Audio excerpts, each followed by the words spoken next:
မော်ဒယ်မလေးတယောက်တရားပေါ်ကနေမတော်တဆပြုတ်ကျသွားခဲ့ပါတယ်။နားမှာရှိနေတဲ့ဂျေဆန်ကစက္ကန့်ပိုင်းလေးတောင်မတွန်းဆုပ်ပဲသူမကိုကယ်ဖို့အတွက်ရေလေးကိုခုန်ဆင်းသွားခဲ့တာပေါ့။ဒါပေမဲ့သူမကိုကမ်းပေါ်ဆွဲတင်လိုက်တဲ့အချိန်မှာတော့ဒါဟာတစ်သားနဲ့လှုပ်ထားတဲ့ရုပ်ထုကြီးတစ်ခုပဲဖြစ်နေတာကိုသူသိလိုက်ရပါတယ်။ကံကောင်းချင်တော့သူ့ရဲ့ဆိုင်ကလည်း fashion model ရုပ်ထုတစ်ခုလိုအပ်နေခြင်းဖြစ်နေတော့သူနဲ့သူ့တငယ်ချင်းဟာဒီရုပ်ထုမလေးကိုဆိုင်ကိုပဲတည်လာခဲ့ကြပါတယ်။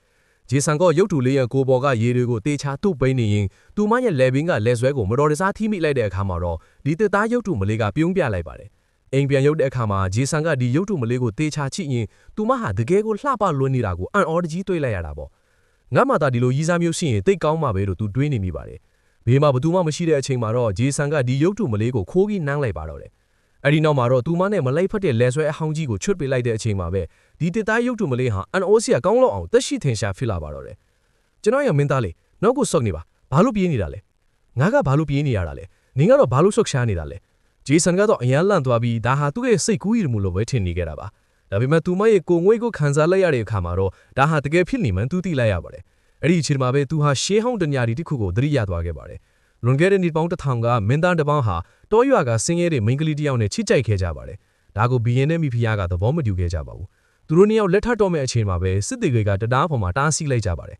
မကြခင်မှာပဲမိဖုရားကြီးရောက်လာပြီးကျင်းစာတဲ့နေတဲ့လက်ဆွဲတစ်ခုကိုယူလာခဲ့ပါတယ်ဒီလက်ဆွဲကသူတို့ရဲ့အချစ်ကိုစမ်းသပ်ပေးမှာပါဆိုပြီးမင်းသားကိုလှည့်စားခဲ့တာပေါ့မင်းသားကဒီလက်ဆွဲကိုမင်းကလေးရဲ့လေဘင်းမှာဆွဲပေးလိုက်တဲ့အချိန်မှာပဲသူမဟာအေးဆက်ဆက်သားရုပ်တူကြီးအထေပြောင်းလဲသွားပါတော့တယ်မိဖုရားကြီးနဲ့မော်စရာကတော့မင်းသားကိုကြည့်ပြီးလှောင်ပြုံးပြုံးနေခဲ့ကြပါတယ်မင်းသားကဒီကျင်းစာကိုဖြည့်ပေးဖို့တောင်းပန်ခဲ့ပေမဲ့မိဖုရားကြီးကတော့နှစ်ပေါင်း1000ကြာလို့သူမရဲ့စစ်မှန်တဲ့အချစ်နဲ့တွေ့တဲ့အချိန်မှလာကျင်းစာပြေလိမ့်မယ်လို့ပြောခဲ့ပါတယ်အဲ့ဒီအချိန်ကစပြီးသူတို့ရဲ့အချစ်တွေဟာအချိန်ကာလထဲမှာအေးခဲသွားခဲ့တာပေါ့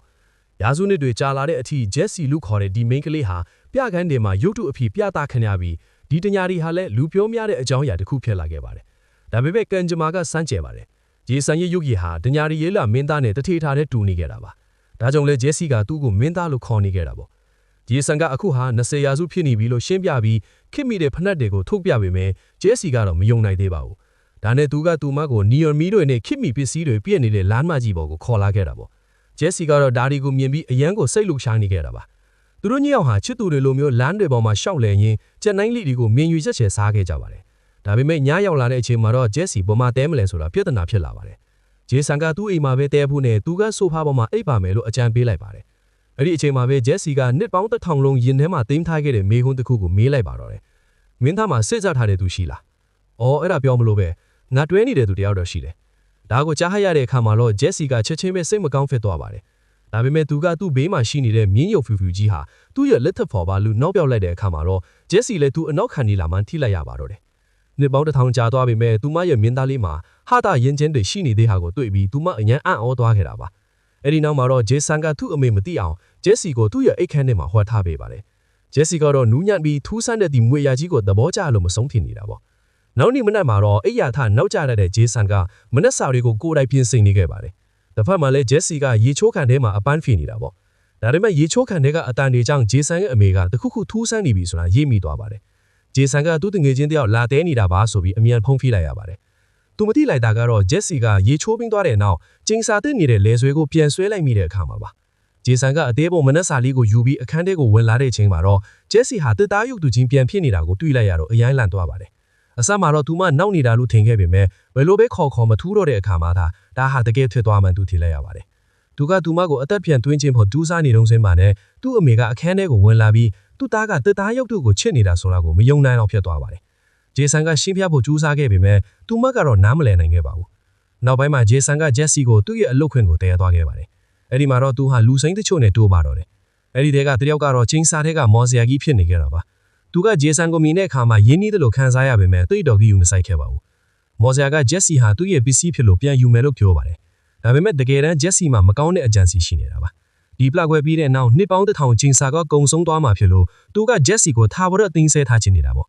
အားလုံးထွန်သွားတဲ့အခါမှာတော့ဂျေဆန်ကစိတ်သက်သာနေပါတယ်သူကဂျက်စီကိုနိုးထလာဖို့မျှော်လင့်ချက်နဲ့စကားတွေပြောနေတာကိုသူ့တငယ်ချင်းမွန်ထရိုစ်ကကြားသွားပါတယ်မွန်ထရိုစ်ကတော့ဂျေဆန်ကတစ်သားရုပ်တုကိုချစ်နေတာချို့ပြီးယူသွားပြီလို့ထင်နေခဲ့တာပါဂျေဆန်လည်းဘယ်သူမှမယုံနိုင်မဲ့ဒီဆန်လန်းကိုရှင်းပြလက်ပြတော့ပါဘူးဒါပေမဲ့ဂျေဆန်ထွက်သွားတဲ့အခါမှာဂျက်စီရဲ့လေဘင်းကလေဆွဲကမွန်ထရိုစ်ကိုဆက်ဆောင်နေခဲ့တာပါသူကစက်ကိုစင်ကြချင်းနဲ့လေဆွဲကိုချွတ်လိုက်တဲ့အခါမှာတော့ဂျက်စီအသက်ပြန်ဝင်လာသေးပါတော့တယ်မ မွန်ထရော့စ်ကအထန်နေချလို့လန့်သွားကြီးကြည့်လိုက်တဲ့အခါမှာဂျက်စီကရုပ်တူလိုမျိုးဟန်ဆောင်လိုက်တဲ့အခါမှာတော့မွန်ထရော့စ်ကဘာမှမသိပဲလဲဆွဲကိုသူ့မလဲဘေးမှာပြန်ဆွဲပေးလိုက်တဲ့အချိန်မှာလေသူကိုယ်တိုင်တစ်သားရုပ်တူကြီးထွတ်သွားပါတော့တယ်ဂျက်စီကတော့သူ့ရဲ့အဝတ်အစားတွေကိုဝတ်ပြီးဂျေဆန်ကိုရှာဖို့ထွက်လာခဲ့ပါတယ်တစ်ဖက်မှာလည်းမော်ဆီယာကဂျက်စီကိုစောင့်ကြည့်ဖို့လူလွှတ်လိုက်ပါတယ်ဒါပေမဲ့သူတို့ဂိုဒေါင်ကိုရောက်တဲ့အခါမှာတော့မွန်ထရော့စ်ရဲ့ရုပ်တူကြီးကိုပဲတွေးလိုက်ရတာပေါ့သူတို့ကလဲဆွဲကိုယူပြီးမော်ဆီယာစီပြန်သတင်းပို့လိုက်ကြပါတယ်မော်ဆီယာကဒါကိုတိလိုက်တဲ့အခါမှာတော့ချက်ချင်းပဲဂျက်စီကိုလိုက်ရှာခိုင်းပါတော့တယ်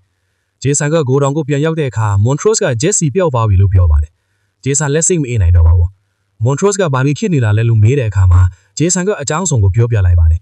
အန်အောစကကောင်းတာကမွန်ထရော့စ်ကဂျက်စီကိုရှာဖို့ကူညီမယ်လို့ပြောလာတာပါ